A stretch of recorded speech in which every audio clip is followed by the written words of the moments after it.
Hi, Teni Dicely here.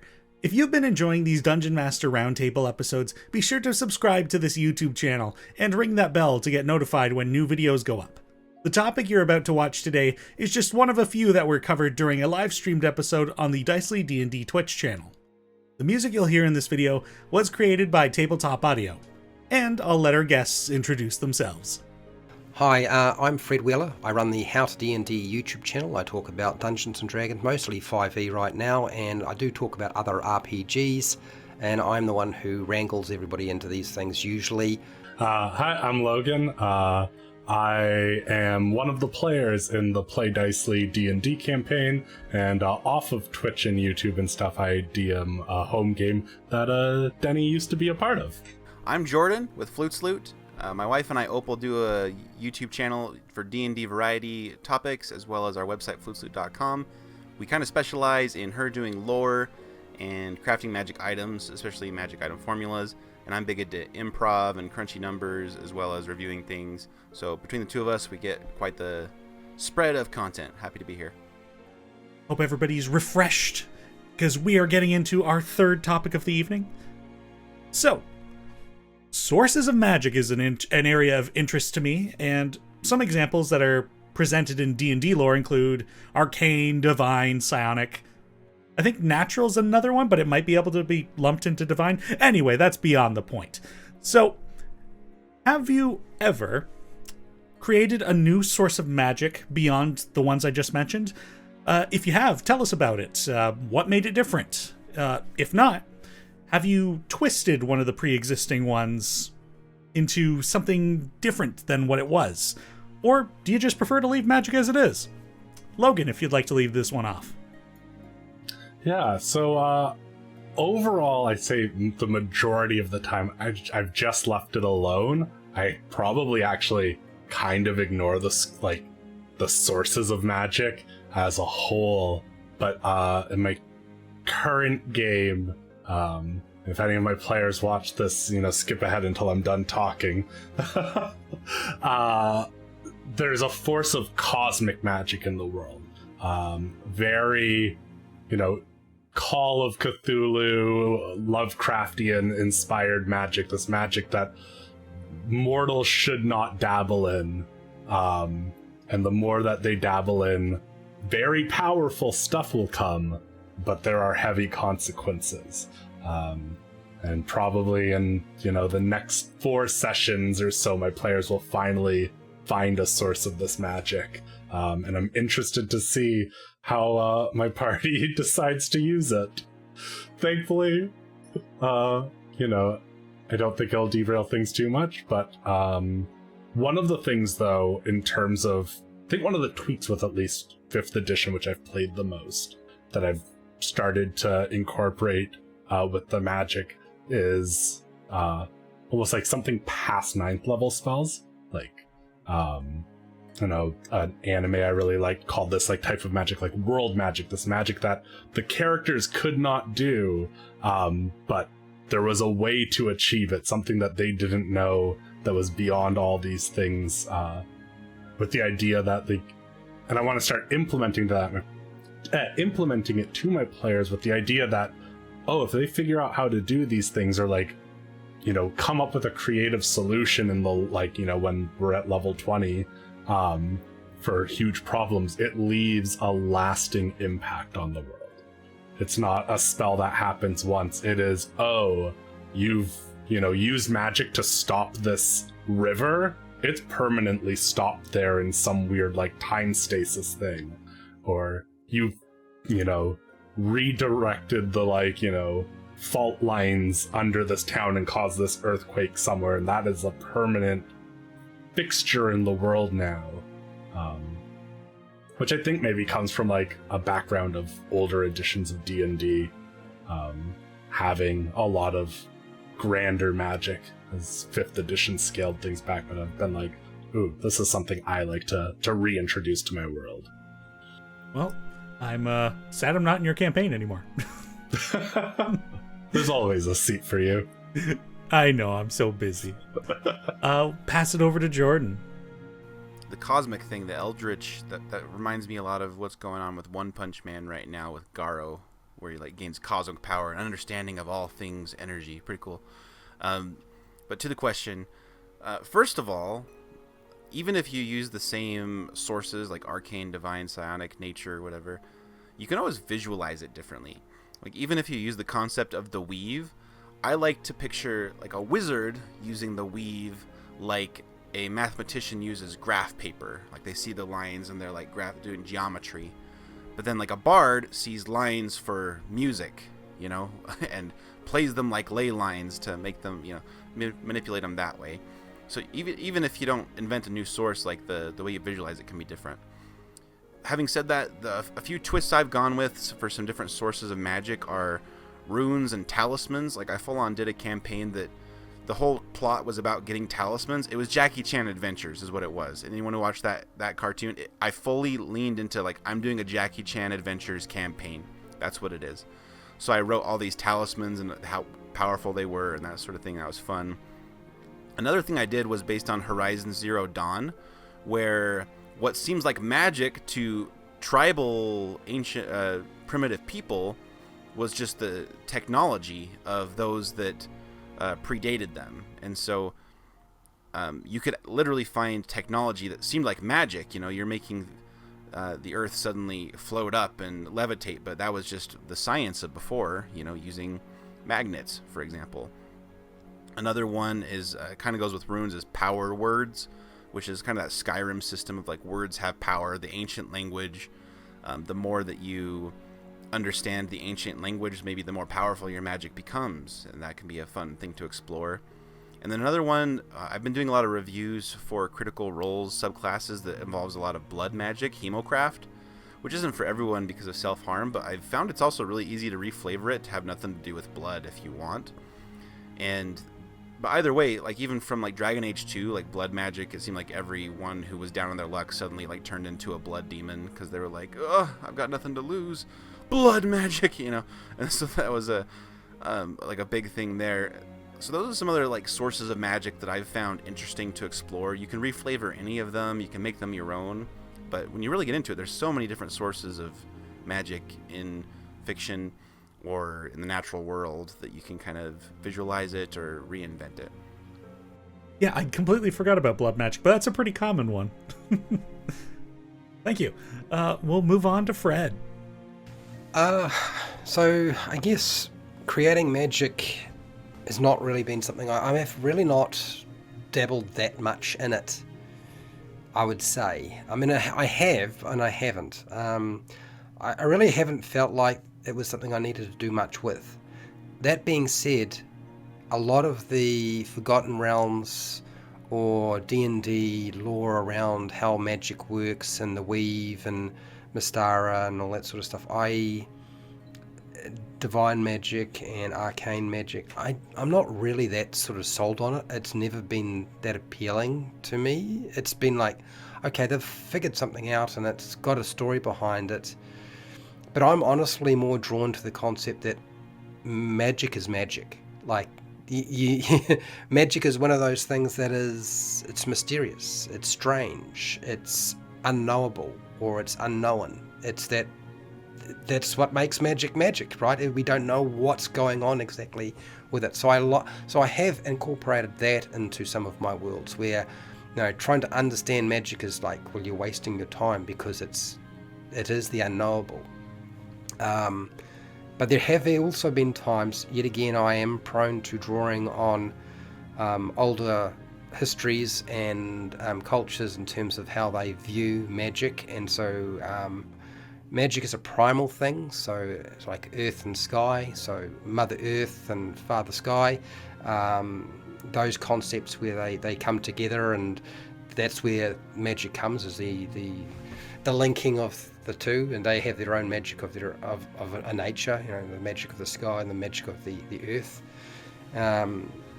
So I've utilized that in my game, but I feel like ultimately for me, magic's magic. It is supposed to be that unknowable, unfathomable thing. That's why we like it so much as like, why do we try to incorporate magic into our fantasy worlds? It's because it has that unknowable factor. I mean, I feel like that's, for me, it's like, it's a no-brainer. Otherwise, it would be science, because science is apparently the thing we know, right? And magic is the thing we don't know. Brilliantly put. I love that.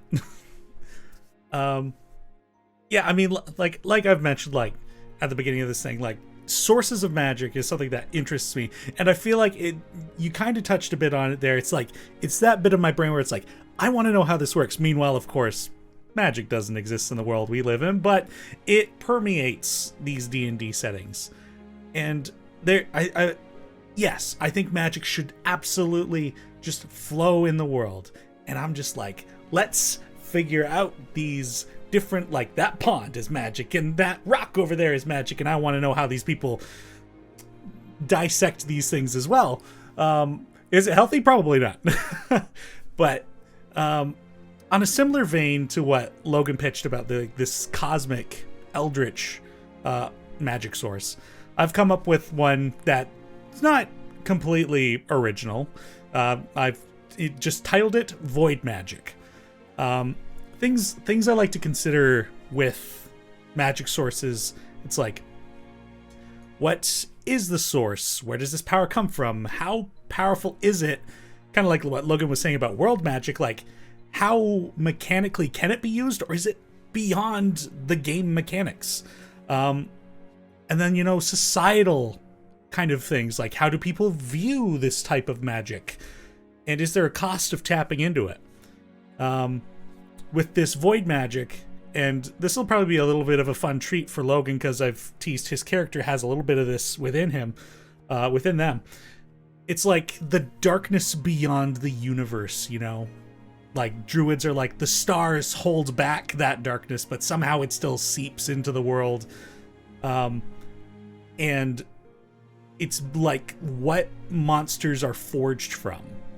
It's this idea of, like, negative energy constantly, like, seeking to destroy positive energy, this strange kind of thing. But I've also made it not inherently evil in the game. It's like, is destruction evil? It's not ideal, especially if you want to live, but is, in the positive and negative, is that evil?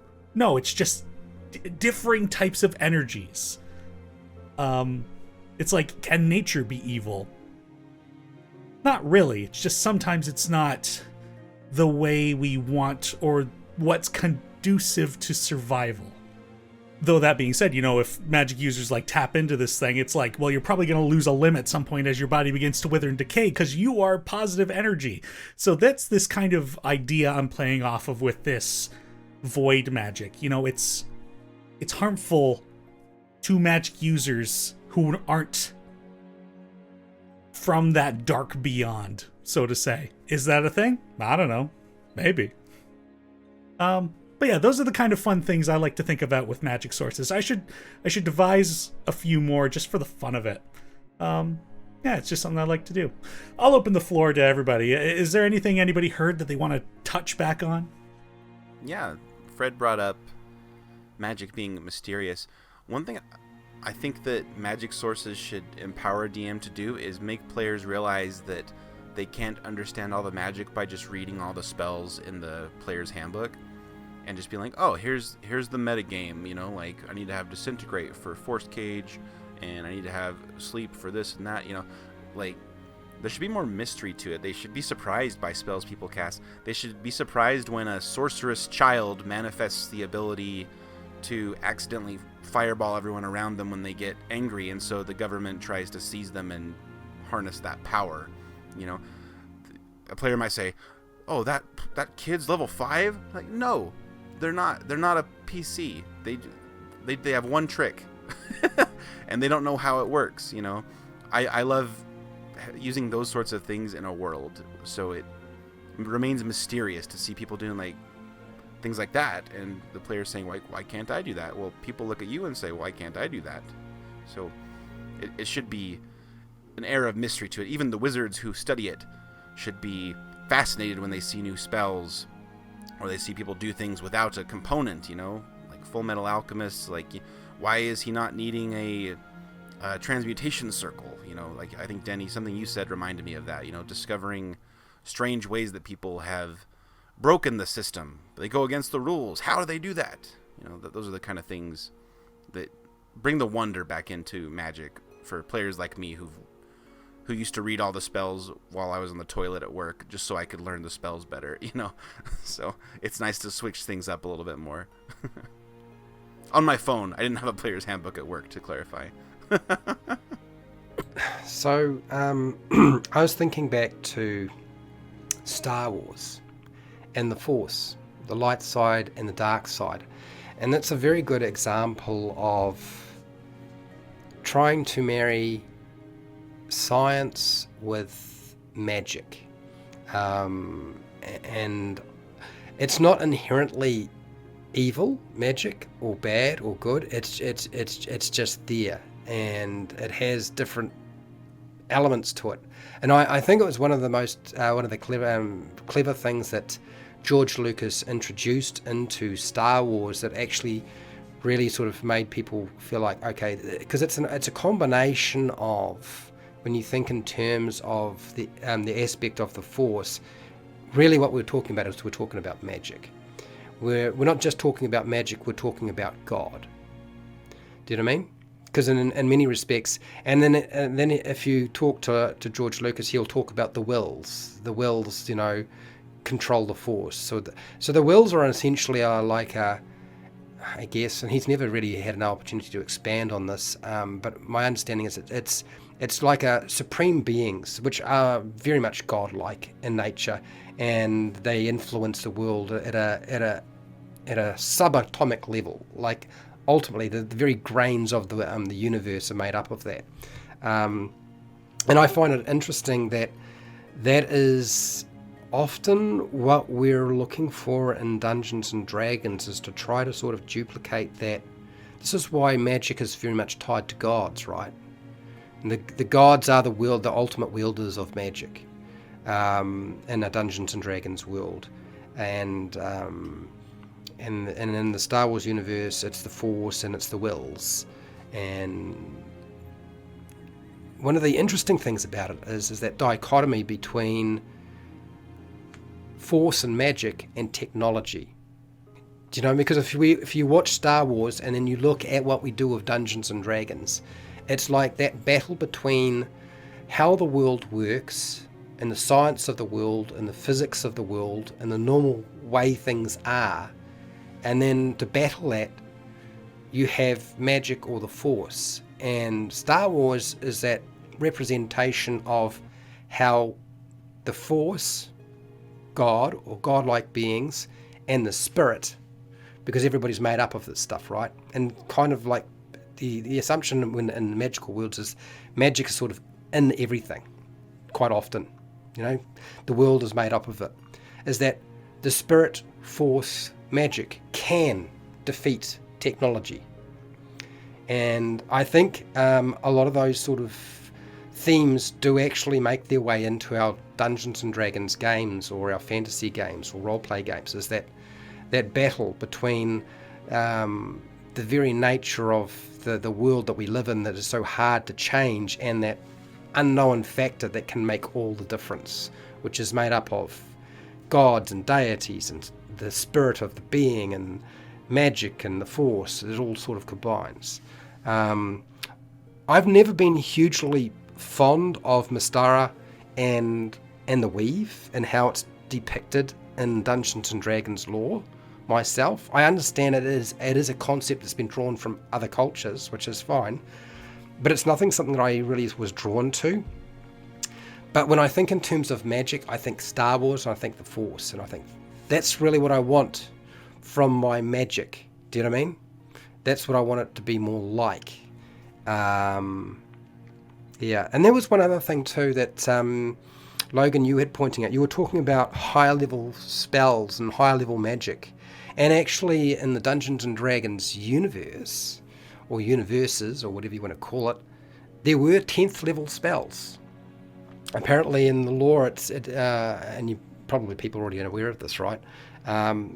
that there was a thing called the Living Gate, I believe, that was supposed to hold back it was created and constructed by Mystara, the goddess of magic, to hold back the dark entities, the demons from the abyss, from coming into the material world and just running rife, to keep everything stable.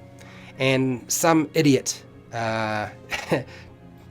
interfered with the Living Gate, and it was destroyed, and her only choice was to sacrifice herself to ensure that the barrier would remain. And so to do that, she decided to remove the ability for 10th level spells to exist at all. And so that was completely void, and this was primarily to stop somebody from it would have allowed somebody to create a Living Gate but also destroy it.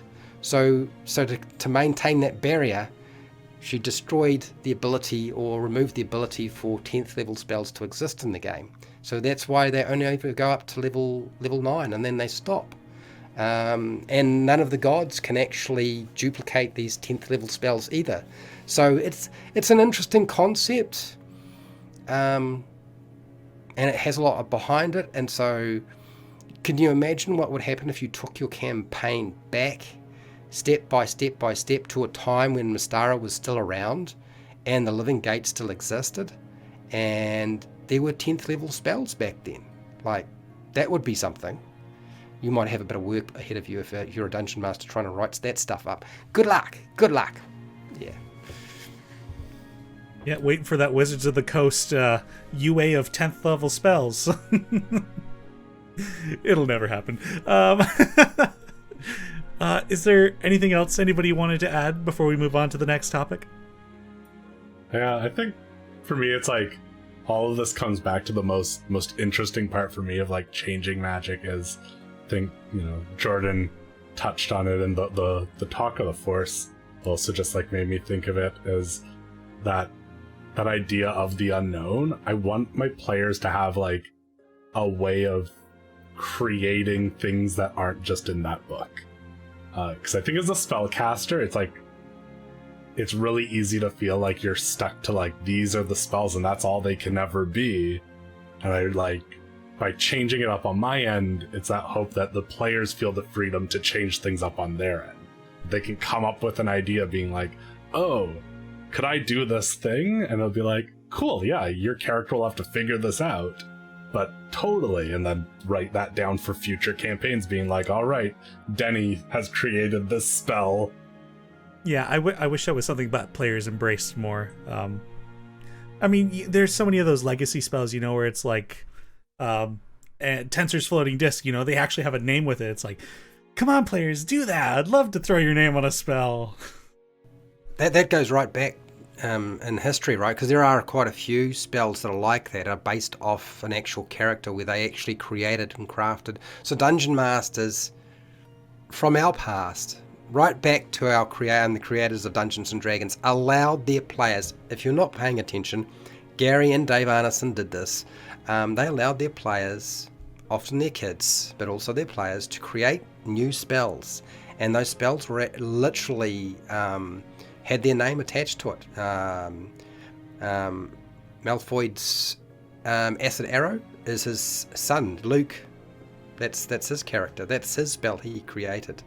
And Tense is another example, but there are many more. And Mordenkainen, all the spells that's Gary's wizard. That was his character he was playing, and they literally created spells. I love the idea that we can see a progression in history, but we don't see it now. Have you noticed? There just seems, at some point, it sort of just stopped. Like, for whatever reason, maybe they just, like, there's no more spells left to make, that they've come up with all the good ideas, and anything else is just a duplication of what has been done before. But one of the things that I feel that Wizards of the Coast has done well with 5e, in particular in terms of magic, and I very rarely say anything about Wizards of the Coast that's very positive, frankly, as many people are aware, and that is cantrips. One of the things, I don't know about you, but one of the things that really frustrates me is cantrips are fairly low level standards magic. You don't need to memorize it because you memorized it so many times, it's stuck in your brain. It doesn't matter whether you're a wizard or a sorcerer or a warlock, it's there. And I just feel like, why does there need to be a restriction on the number of cantrips that a spellcaster can actually use? Is it not like the absolutely fundamental magic that they would learn or be in tune with if they're a sorcerer or a warlock? Is it not the absolutely and they have such small effects apart from the damage dealing spells. That's the only time I sort of like, I'm not so sure about this. But when I think about some of the other things that we've got, like minor illusion and prestidigitation is a good example. I know of some person who's actually renamed prestidigitation Create Magic. Just like, we'll just call it Create Magic, right? But then you've got the likes of Druidcraft and Thaumaturgy. Why does there need to be like a hard limit on those sorts of things when they're so minor in their effect and they have so many utilities and they potentially open up the game quite a lot, particularly at low level, like when they have very little to play with. Yeah, my gripe on cantrips. I'm immediately in my brain, I'm like going to mechanics mode. I'm like, all right, how do we make this happen? Cantrips, we change that to spellcasting ability modifier multiplied by 2. You get +1 to be an offensive cantrip, and then maximum spell modifier possible offensive cantrips. I'm like, oh, this is a brilliant egg to crack open. I'm like, how do we make this work? I love this concept. Just what if more cantrips? I was like, what if it's just like even as simple as like change them out on a daily basis, like how a cleric can change their spells. Why can't they change their cantrips? Yeah. So here's the thing. I'm now eating into you guys' time, and we're kind of taking it off your question, but it is still around magic. And even though I haven't done this, I have been contemplating it quite a lot recently. And that is, when you look at the cantrips for a bard, would it really undermine the game so much to say, you know, all the cantrips on your bard list? Like, what have they got? They've got Blade Ward. Like, how many people use Blade Ward anyway? Dancing Lights. Is that really going to be an issue? Friends. I mean, God, as a dungeon master, I want my players to cast Friends because the consequences is going to be really bad for them after anyway if they're foolish enough to use it, because once they figure out that you've cast the spell, they're probably going to try to beat the hell out of you. Light, like, are we worried about them having the ability to use a light cantrip? Or Mage Hand, obviously very, very useful. It's probably one of the go-tos for it. Mending comes up, it's useful when it comes up, but it's, Message, they're such minor things. They remind me of Harry Potter and a lot of the little magical things that their wizards can do, and there's lots of little wizardy things they can do, particularly the students, that aren't sort of like, let's blow a hole in somebody's head or something like that. And unless it's like a damage dealing cantrip, I feel like most of those things, why aren't we just letting them do those things? Anyway, I'm done. Would it be an issue? I like it. Bards have such a sour place in my heart. I think this would be a huge improvement for bards. Absolutely. And that is it for our discussion on sources of magic for your D&D games. Be sure to check out the YouTube channels of our guests who were present during this video. You can find the links to their channels down in the description below. And also, if you enjoyed this video, be sure to subscribe to the YouTube channel. And until next time, may you always play Dicely.